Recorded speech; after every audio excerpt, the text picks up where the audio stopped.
Do I stay here? Do you move? No, maybe you can sit here. Maybe also Alex can come up and then Marie, so that we will have the complete set of speakers. And they can shoot us. No widać, no. Pistolet was not provided.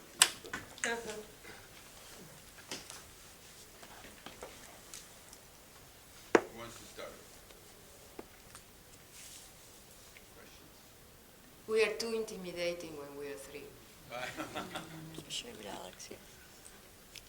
All the questions have been answered.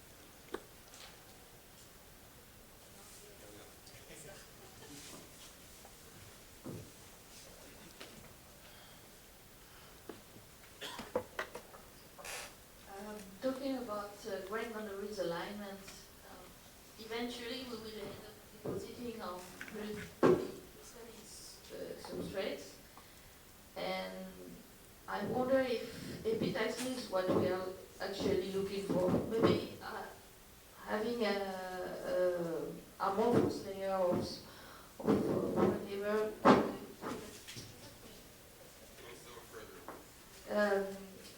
could prevent us to have this kind of grain boundary alignment, and maybe even if the quality of the layers are a little less good, it's what we should look for. What is your opinion about that? I can tell you that, for example, in my group, I'm not talking about superconductors, but talking about different metallic layers that we have grown for different projects. We have deposited, for example, gold on glass, and it is possible to achieve some form of a crystalline film on top of glass. So it's not impossible. I think that what we were trying to do here was not to demonstrate anything useful per se, but just to provide some degree of understanding of what is going on when you have a particular type of interface. And so, for example, for the case of the films that were grown on sapphire, one of the things that we noticed was, depending of course on the orientation of the sapphire, was that you're going to get a particular quality of crystalline material that may or not have more grain boundaries that you're shooting for. One of the things that I read not long ago was that the main problem with most of the cavities that have been made with sputtering films in the interior of the surface is that the grain sizes are considerably smaller than that of the realistic cavities. So one thing to keep in mind is that regardless of what type of substrate you have, is there any way in which you can tailor these grain sizes? I mean, is there any way in which using temperatures, more energy, or any kind of surfactants, whatever surface treatments that will enable you a control on grain boundaries may be something that we want to look into. I believe that one of the things that we were able to demonstrate is that why niobium on copper doesn't work that well. Well, you cannot get rid of some crystalline structure on the underlying copper. And that is something that is going to be detrimental in whatever niobium you grow on top. So something has to be done there in order to prevent that scenario, for example. I can comment on that. I can comment on that better based on the experience with the high AC cuprates. But actually, the problem is much more severe because grain boundaries and cuprates are much nastier than whatever you can have in niobium 310 or in any of this so-called low-density superconductor. So what they do there, they basically have a substrate which has a very small number of low grain boundaries, and then they put the buffer layer, usually a nanometer thick, even smaller than that, and then basically they grow YBCO film on top of it, which replicates the grain bound underlying substrate. Now, for niobium, the answer is easy because we already have huge grain cavities from JLab. So now perhaps you might use that experience to put the appropriate buffer layer so that when you grow a film, be it niobium 310 or even deuterium niobium, you simply replicate the underlying grain structure of the Texas grain niobium cavity from JLab, for example. So in this way, you would eliminate majority of high-angle grain boundaries, which would be helpful. In niobium grain boundaries are benign, so it doesn't really matter if it's high small grain or large grain, the performance actually is not really sensitive. But that might change significantly as you move to niobium 3 tin or pnictides or even niobium nitride. So you want to minimize the number of grain boundaries. I think one thing to keep in mind also is what is the nature of the grain boundaries. Are they dense boundaries? Are they loose boundaries like we can see, with sputtering at not at the ideal angle, away from the normal incidence? For example, for the ECR film, we've seen that the surface resistance of a single crystal or quasi-single crystal deposited on sapphire has the same surface resistance behavior as for a polycrystalline niobium film deposited on copper. Sure, it was a recrystallized copper substrate, less grain boundaries, but there were some grain boundaries, and there was the curves were right on top of each other. And everything was the same since the films were deposited at the same time in the chamber. I guess it also depends on the material that you're using for your dielectric and your superconductor. I guess the system that you use is also going to dictate which kind of condition and if grain boundaries are an issue or not. I would like to say one thing that I absolutely agree on the fact that when you coat copper with niobium, you need a surfactant. Because niobium copper is the worst system that you will find because they are not miscible. Right. Miscibility of niobium and copper is almost zero. So tomorrow we will talk a lot about that, but I would like to know what is your opinion, what is the best surfactant for copper if you will put niobium? I was thinking about that. I really don't have that much expertise as you guys do because you have been working on this for a long, long time. But how about lead?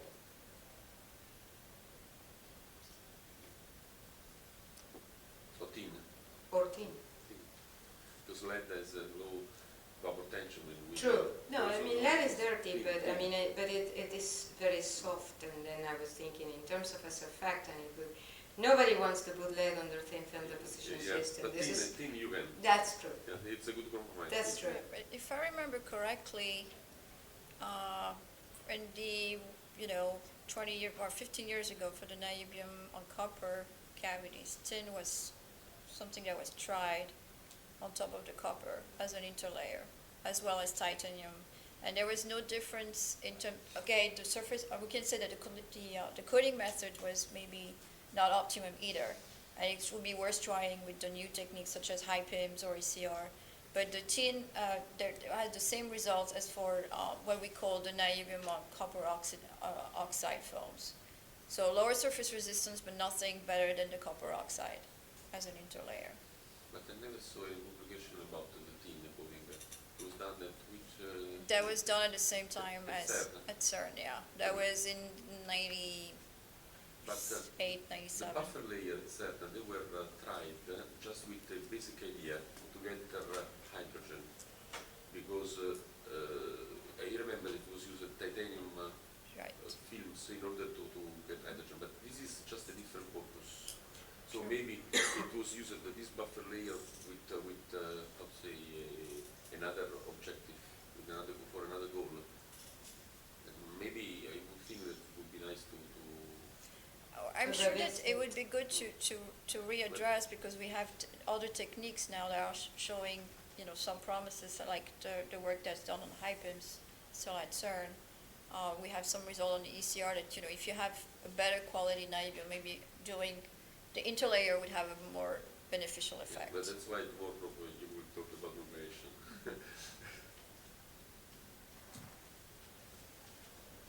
Any more questions? Yes, there's one in the back. Shoshing.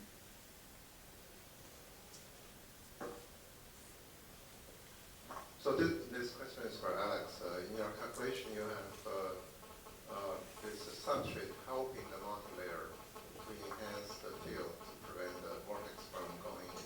So that's obviously for niobium. What about if you use a copper, which is not a superconductor? Then you don't have that because you simply need two superconductors. So the substrate has a penetration depth smaller than the penetration depth of the layers. So that's the only condition. If you you have copper, then you don't have that effect.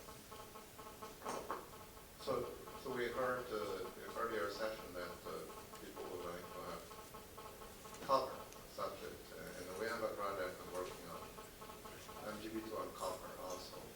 So in that case, what will be the prospect?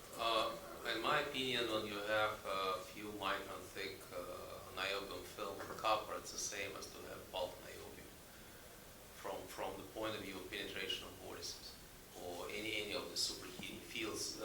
Few micron thick film behaves exactly as a 1 meter thick film in terms of superconducting properties.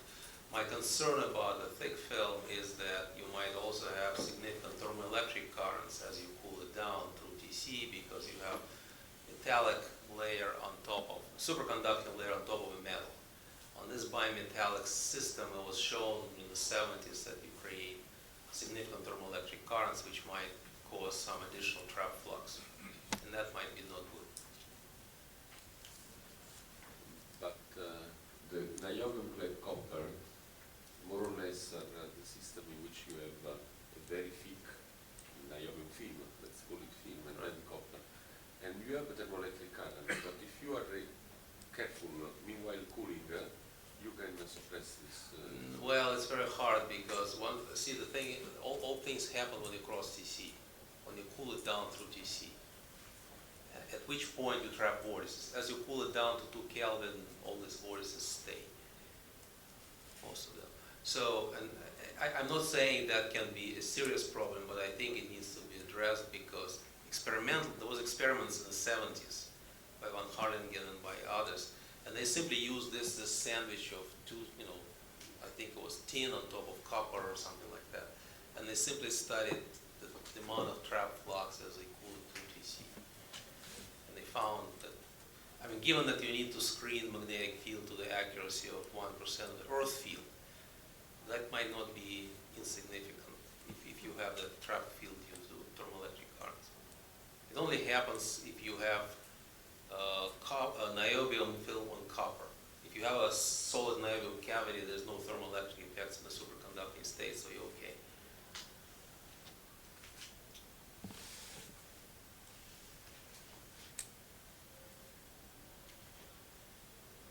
Anyone? Any more questions for the speakers? So maybe I can profit to ask you the answer to the question Oh, that was sure. given before, because all theories say that you must work at T much less than TC, and TC it's the TC 0. The problem is that at the time in which theories were done, people were looking at really low power inside the superconductor. But when you go to very high fields, and if you stay at 40 megavolt per meter, you are really at very high powers, very high fields. In my opinion, the TC that should be considered is the reduced TC by the magnetic field. So that means that you should have a T that is much less than the reduced TC. What do you think about that? You have a kind of thermal feedback effect, magnetic feedback effect. Yeah, but that is taken into account in all calculations. Basically, you start from BCS. Let's say you calculate your superheating field. You start from the BCS, so you have all your zero field parameters like TC, for example, and then you apply field. And when you calculate things, you take everything self-consistently, including the effect you're talking about. So the number I told you about, this 0.84 HS, was calculated taking this all into account. There was neglect of any field dependence. It was all calculated self-consistency from just BCS. No, yes, this I know. And So the effect you're saying that TC depends on the magnetic field, it's part of it. So that was all incorporated in that. already. Yeah. Okay.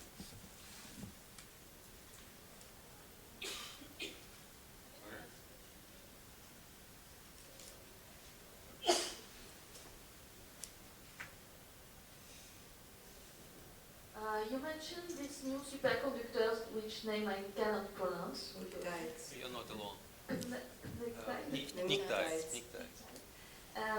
I was expecting you to the structure that we would exhibit grain boundaries with non-superconducting wavelengths, and then very high residual resistance. Is there any measurement about that? Yes. There's a big difference between pnictides. This is how chemists pronounce it, pnictides, and cuprates, because cuprates are the so-called D-wave superconductors. So the symmetry of the order parameter is such that it has nodes. So basically, the surface resistance is power law at low temperatures, not exponential, as we all. Now, pnictides, most of them are S-wave superconductors. So in that respect, they have much better chances to be useful in SRF. And there have been some surface resistance measurements already, and they showed indeed that it's thermally activated. There's a lot of debates about exact temperature dependence, but as for the grain boundaries, for example, in pnictides, people have already implemented the same program as was done for cuprates, making textured film on a textured substrate. That was done for chalcogenides. That was done in, I think, in Brookhaven. So actually, people have used extensively the cuprate experience. So it allowed them to shorten the R&D part by orders of magnitude. It took about 20 years to optimize cuprates. It took only 2 years to do this, to repeat the same for pnictides. So, and now we have much simpler materials. So hopefully, we can use that experience. That can be very useful.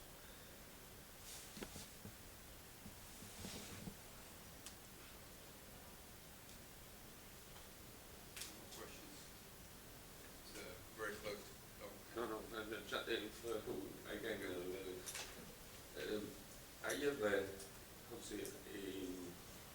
fantastic question. That suppose that you have €500,000 or dollars, 1 million euros per each. I mean, theoreticians, they don't need one. Yes, they do. Yes, they do. Yes, you do. But suppose, imagine that you would have money and people and better life conditions and so on and so on. What would you do, taking into account what we have seen today? What would you do, Ale? What you would do? I work with Larry's system to do it on cavities. We need to reproduce this in curved surfaces. We need to do these same studies that we've done in small coupon samples, the multi-layer approach into a real cavity. I think that this is the next step that we are all looking forward, and that's what I would do. Okay, but $1 million, it's a lot of money. So exactly, how would you spend? I mean, what would you? Well, which let me system just would tell you you explore? what $1 million buys you. It depends on how long. Is it a year, 5 years? How many years, Miguel? We have 4 years. 4 years. 4 years, that means 250K per year. 250K per year but- buys you 1 postdoc per year, a couple of grad students Okay, per 3 million year. euros. Okay. Okay, so you know. But what system exactly would you explore? Niobium titanium nitride, niobium nitride? I think that what would you- my gut feeling tells me that probably, I mean, I do not know about the pnictides. This is new, so we don't really know how hard or easy this is going to be. But assuming that the pnictides, for whatever reason, were not optimal, and we have to go back, I would go to niobium-based compounds, because I think that the possibility of the crosstalk with the in-between layers is not going to be as complicated when you introduce a different material. So I would go with niobium titanium nitride, niobium 13. My preference would be niobium titanium nitride only because it's easier to make for a cavity. I don't see right away a cheaper way to make niobium 13 that doesn't involve a lot of heat into the process, a lot of control. The stoichiometry is going to be complicated. I think the niobium titanium nitride has the best, easiest possibility. Still have to work out the right phase, but I think it is easier to control. So I would go with that. Niobium titanium nitride, I think that is my preferred material for now. Marie, do you want $5 million? Well, I agree with Ali that we need to have a proof of principle on a cavity, something that we can compare to the hundreds, thousands of cavities that we have around. And we have a concept that we want to put in place now. It's a concept is one thing, achieving the same on a 3D structure, the same performance as what you get on a 2-inch sample or a 1 by 1 centimeter sample, it's another story. So exactly what would you do? I would definitely, if I follow up, this last slide of my presentation, do the, finish up quickly the study of the thickness variation, and with the information that was fed to us by Alex today, optimize the process for multi-layers, move to elliptical cavities, and in parallel, I would definitely explore niobium 310 in co-deposition, with the hope that with a technique such as high PIMS or energetic condensation, where you're bringing in the energy to the niobium ions, and you do co-deposition with tin, or you use tin as a vapor, you're able to sensitize or to form the A15 compound at a lower temperature. Because as I showed earlier, in the case of aluminum nitride, if you're too high in temperature, it's detrimental for the multilayer. You can sensitize standalone films of aluminum nitride are beautiful, but when you put them in a real multilayer, it's detrimental, and you actually lose the performance. So you have to find the right conditions for that. So if we manage to form niobium 310 at lower temperature. Sure. Well, then that's what we do. I mean, that would be the approach, is definitely, explore what we have. We already know what the compounds that we have, and show proof of principle on an elliptical cavity, or cavities, I should say, because one would not count, we would have to have a couple of them. And then, try to get to still, and I think being based on a niobium, because of the sensitivity of niobium to its environment, if you have to remove if you don't have to remove the oxide, if you can work at temperature where you don't have to remove the oxide, you're more or less safe. But, if you have to remove the oxide layer, you have to make sure that what you have in the chamber is not going to be detrimental to the superconductor that you want to shield. So that's also an important fact to keep in mind when you're using compounds. I would like to add, because I think I know where you're going. I mean, where do we go It will with go $5 off million the scale, in a short period of time, right? Because the question would be, how do we use money that may be available to continue research in this front? I don't think it would be wise to be trying new compounds for which we know very little, but we should base our already gained experience in compounds that we more or less know how to deal with, and attempt those in real cavities. Totally agree.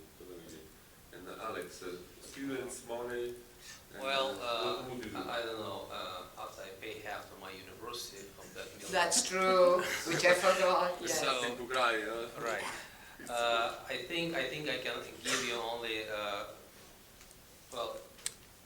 I think there are several important things here. First, we know that niobium 310 works. Wuppertal showed it very convincingly, and then Cornell showed that it all works. We know it does. Okay, so that would be a natural candidate to try. Niobium 310, we know it works. Okay, but what? So another possibility would be dirty niobium layers optimized. So that would be a cheap alternative, an easy alternative. But in any case, I can only remind you the success story of cuprate coated conductors, which I already mentioned. So now they can basically grow coated conductors by miles, which is basically a single crystal. So you can buy a wire, you can build a magnet. I mean, you can do lots of things with it. It's a working technology. It took about 20 years and a lot of, manpower and money. So, and I'm saying that if we only have, disconnected groups working on some, little money we have, it's not going to happen. You need a program. Yes, and, but we pay You need- 1 million euros. What? $1 million is not going to do any program. I mean, you really need a program on the level of national labs we have, so, combination of national But labs. suppose, universities. Alex, suppose that there is, I mean, we are speaking about fantastic reality, because there is not at the moment. Fantastic But reality suppose would be that $1 we have- billion. Well, your theoretical contribution would look to something else. I mean, over the multi-layer. What are your ideas? I think dirty niobium and niobium 310 are probably most promising immediate candidates. Pnictides can potentially do much better, but they are more complicated materials. But maybe you guys have good ideas how to grow. I mean, film growers can do miracles these days. So for us, it's all impossible. But these guys say, "Oh, sure, I mix this and that." But it'll be. Can I, oh, sorry, someone else said something. Shoshi was saying. Go ahead.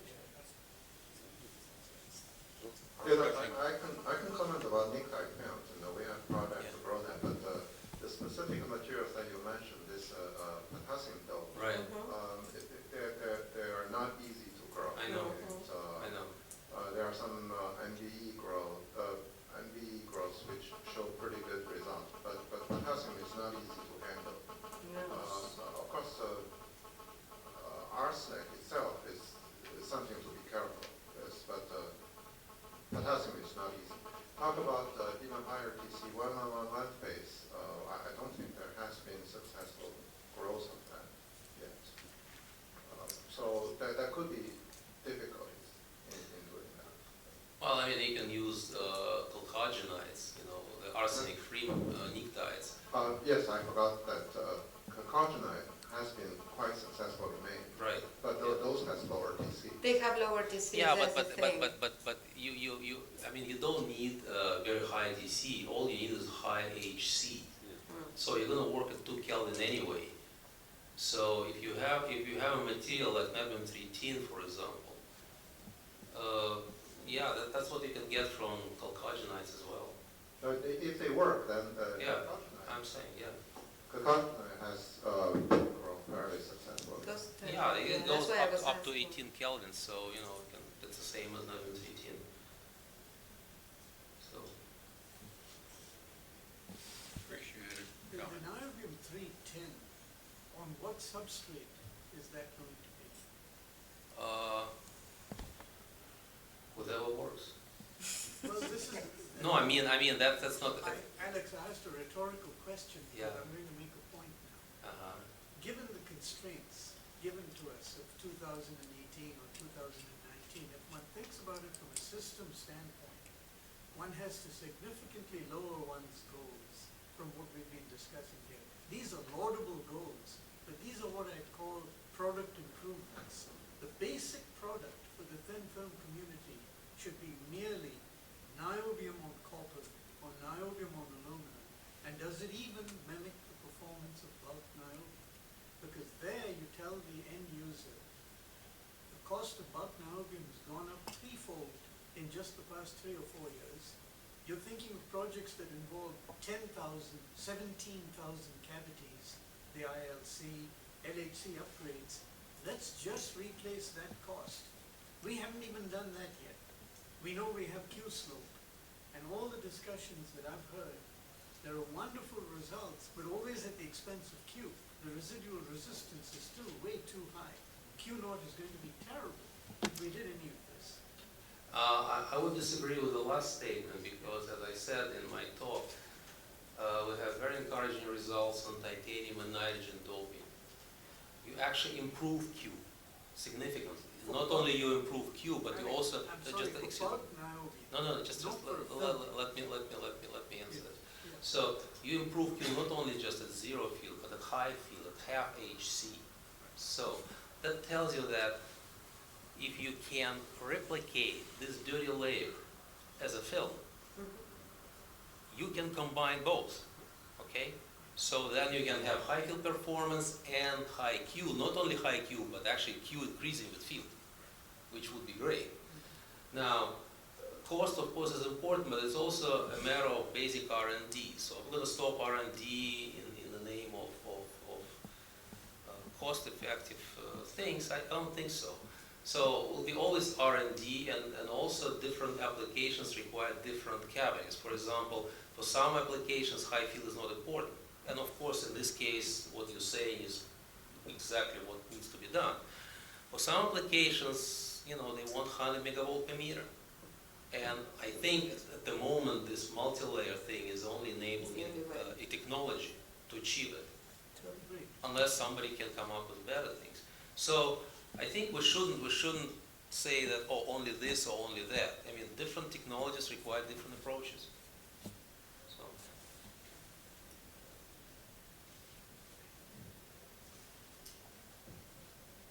I still have some issue with the theoretical approach of those multi-layers, but for once it seems that the experimental results are better than what is foreseen by the theory.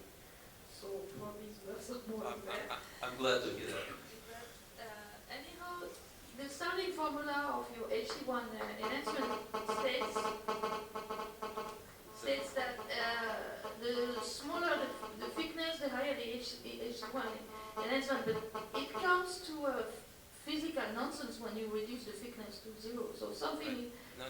I need some complement here. Right. No, it's Quillian flame. No. This formula is a result of the London theory, which assumes that the thickness of the film is greater than coherence length. Yeah. So, and that basically the result of the high kappa.